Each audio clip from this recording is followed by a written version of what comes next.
Sri Isopanisad Mantra 7. Yasmin sarvani bhutani atmaiva buddhijanataha tatra ko mohaka shoka ekatvam anupashataha.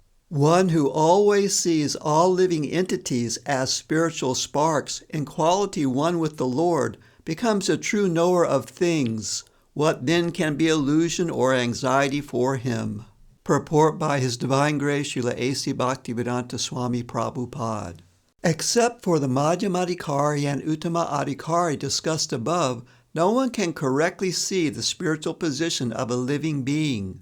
The living entities are qualitatively one with the Supreme Lord, just as the sparks of a fire are qualitatively one with the fire. Yet sparks are not fire as far as quantity is concerned, for the quantity of heat and light present in the sparks is not equal to that in fire. The Mahabhagavat, the great devotee, sees oneness in the sense that he sees everything as the energy of the Supreme Lord. Since there is no difference between the energy and the energetic, there is the sense of oneness. Although from the analytical point of view heat and light are different from fire, there is no meaning to the word fire without heat and light. In synthesis, therefore, heat, light, and fire are the same.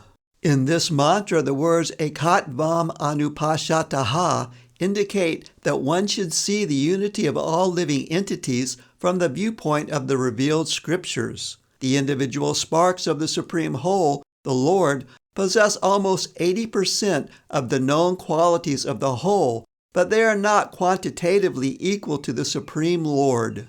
These qualities are present in minute quantity, for the living entity is but a minute part and parcel of the Supreme Whole. To use another example, the quantity of salt present in a drop is never comparable to the quantity of salt present in the complete ocean, but the salt present in the drop is qualitatively equal in chemical composition to all the salt present in the ocean. If the individual living being were equal to the Supreme Lord, both qualitatively and quantitatively, there would be no question of his being under the influence of the material energy. In the previous mantras, it has already been discussed that no living being, not even the powerful demigods, can surpass the Supreme Being in any respect. Therefore, ekatvam does not mean that a living being is equal in all respects to the Supreme Lord. It does, however, indicate that in a broader sense there is one interest,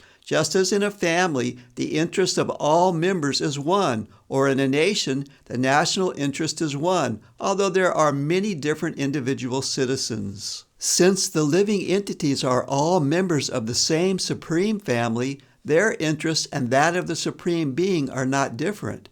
Every living being is the son of the Supreme Being. As stated in the Bhagavad Gita 7.5, all living creatures throughout the universe, including birds, reptiles, ants, aquatics, trees, and so on, are emanations of the marginal potency of the Supreme Lord. Therefore, all of them belong to the family of the Supreme Being. There is no clash of interest. The spiritual entities are meant for enjoyment, as stated in the Vedanta Sutra 1.1.12, Ananda Maya Vyasat.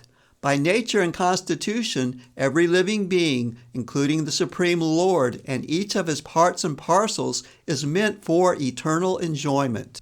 The living beings who are encaged in the material tabernacle are constantly seeking enjoyment, but they are seeking it on the wrong platform. Apart from the material platform is the spiritual platform, where the Supreme Being enjoys himself with his innumerable associates. On that platform, there is no trace of material qualities, and therefore that platform is called nirguna. On the nirguna platform, there is never a clash over the object of enjoyment. Here in the material world, there is always a clash between different individual beings, because here the proper center of enjoyment is missed. The real center of enjoyment is the Supreme Lord, who is the center of the sublime and spiritual rasa dance. We are all meant to join him and enjoy life with one transcendental interest and without any clash. That is the highest platform of spiritual interest. And as soon as one realizes this perfect form of oneness, there can be no question of illusion, moha, or lamentation, shoka. A godless civilization arises from illusion, and the result of such a civilization is lamentation. A godless civilization, such as that sponsored by the modern politicians, is always full of anxieties because it may be crushed at any moment. That is the law of nature. As stated in the Bhagavad Gita 7:14, no one but those who surrender at the lotus feet of the Supreme Lord can surpass the stringent laws of nature. Thus, if we wish to get rid of all sorts of illusion and anxiety and create unity out of all diverse interests, we must bring God into all our activities. The results of our activities must be used to serve the interests of the Lord and not for any other purpose. Only by serving the Lord's interest can we perceive the Atma-bhuta interest mentioned herein. The Atma-bhuta interest mentioned in this mantra and the Brahma-bhuta interest mentioned in the Bhagavad Gita 1854 are one and the same. The Supreme Atma or Soul is the Lord Himself, and the minute Atma is the living entity. The Supreme Atma or Paramatma alone maintains all the individual minute beings, for the Supreme Lord wants to derive pleasure out of their affection. The Father extends Himself through His children and maintains them in order to derive pleasure. If the children obey the Father's will, family affairs will run smoothly with one interest and a pleasing atmosphere. The same situation is transcendently arranged in the absolute family of the Para-Brahman, the Supreme Spirit. The Para-Brahman is as much a person as the individual entities. Neither the Lord nor the living entities are impersonal. Such transcendental personalities are full of transcendental bliss, knowledge, and life eternal. That is the real position of spiritual existence, and as soon as one is fully cognizant of this transcendental position, he at once surrenders into the lotus feet of the Supreme Being, Sri Krishna. But such a Mahatma or great soul is very rarely seen because such transcendental realization is achieved only after many, many births. Once it is attained, however, there is no longer any illusion or lamentation or the miseries of material existence or birth and death, which are all experienced in our present life.